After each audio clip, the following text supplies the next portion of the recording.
കണ്ണൂർ ജില്ലയിലെ മുഹമ്മദ് നിഹാദ് എന്ന് പറഞ്ഞ 24 വയസ്സുകാരന് ചെറുപ്പം മുതലേ ഒറ്റപ്പെടൽ എന്താണെന്ന് മനസ്സിലായിക്കൊണ്ടേയിരുന്നു. താൻ 9ാം ക്ലാസ്സിൽ പഠിക്കുമ്പോൾ തനിക്ക് പറ്റിയ ഒരു ചെറിയ പിഴവ് കാരണം തന്നോട് തന്റെ അച്ഛൻ മിണ്ടാതാവുകയാണ്. എല്ലാം കൊണ്ട് തളർന്നിരിക്കുന്ന ആ മനുഷ്യനെ കൈപിടിച്ച് ഉയർത്തിക്കൊണ്ടുവരാൻ ആരുമില്ലായിരുന്നു. തന്നെ പൂജിക്കുന്നവരുടെ മുമ്പിൽ എന്തെങ്കിലും ഒരു ദിവസം തലയുയർത്തി നടക്കണമെന്നുള്ള വാശിയും ഉണ്ടായിരുന്ന പയ്യന് താനങ്ങനെ തന്നെ വാശിയും സങ്കടമെല്ലാം അടക്കി പിടിച്ച് പരിമിതികളെല്ലാം വെട്ടിക്കിടന്ന് താനങ്ങനെ ഒരു യൂട്യൂബ് ചാനലിന് ജന്മം നൽകുകയാണ്. ആദ്യം ഒന്ന് പ്രതീക്ഷ സപ്പോർട്ട് കിട്ടിയില്ലെങ്കിൽ പിന്നെ ആ പയ്യന്റെ വീഡിയോസ് കാണാൻ ലക്ഷക്കണക്കിന് ആൾക്കാരാണ് വന്നുകൊണ്ടിരുന്നത്. തന്റെ വീഡിയോ കാണുന്നവരെ ചിരിപ്പിച്ചും ചിന്തിപ്പിച്ചും BGMയിലെ ഓരോ സ്കൂളുകൾക്കുണ്ട് ഇത് തൊപ്പിയല്ല തൊപ്പിന്റെ മാസാണെന്ന് പറഞ്ഞ് ഇന്ന് ആ പയ്യൻ പോയിക്കൊണ്ടിരിക്കുകയാണ്. അന്ന് ആ പയ്യനെ പുച്ഛിച്ചേര് തള്ളി പറഞ്ഞവരുമെല്ലാം ആ പയ്യന്റെ ഒരു സെൽഫിക്ക് വേണ്ടി ഇന്ന് അവർ ആഗ്രഹിക്കുന്നുണ്ടാവും. ആ പയ്യന്റെ പവർ എന്താണെന്ന് അറിയാൻ ആ പയ്യന്റെ കൂടത്തെ ഫാൻസിന്റെ എണ്ണം നോക്കിയാൽ മതി. ഇന്ന് ആ പയ്യൻ ലക്ഷക്കണക്കിന് സബ്സ്ക്രൈബേഴ്സ് ഉള്ള ഒരു യൂട്യൂബ് ചാനലിന്റെ ഉടമ കൂടിയാണ് ആ പയ്യൻ. ഇതിലൂടെ നമുക്കൊരു കാര്യം പിടിക്കാം, എവിടെ തോറ്റാലും അവസാനം നമുക്കൊരു വിജയം എന്തായാലും ഉണ്ടാവുമെന്ന്. സുഹൃത്തെ, ഞാൻ പറയുന്നത് വേറെ ആരും പറ്റില്ല, നമ്മുടെ സ്വന്തം കില്ലാടിക്ക കില്ലാടി, നമ്മളെ കോമനെ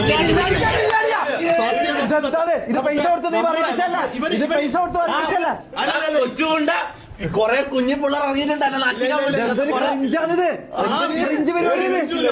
ഇവൻ ഇത് ഭയങ്കര ക്രിഞ്ചൊക്കെ ആയിട്ട് തോന്നുന്നു. നമ്മള് ഒരു സമയത്ത് കണ്ടിട്ടാണ് ഫാൻ ബോയ് മൊമെന്റ് ആണ് സത്യത്തിൽ ഇതൊക്കെ.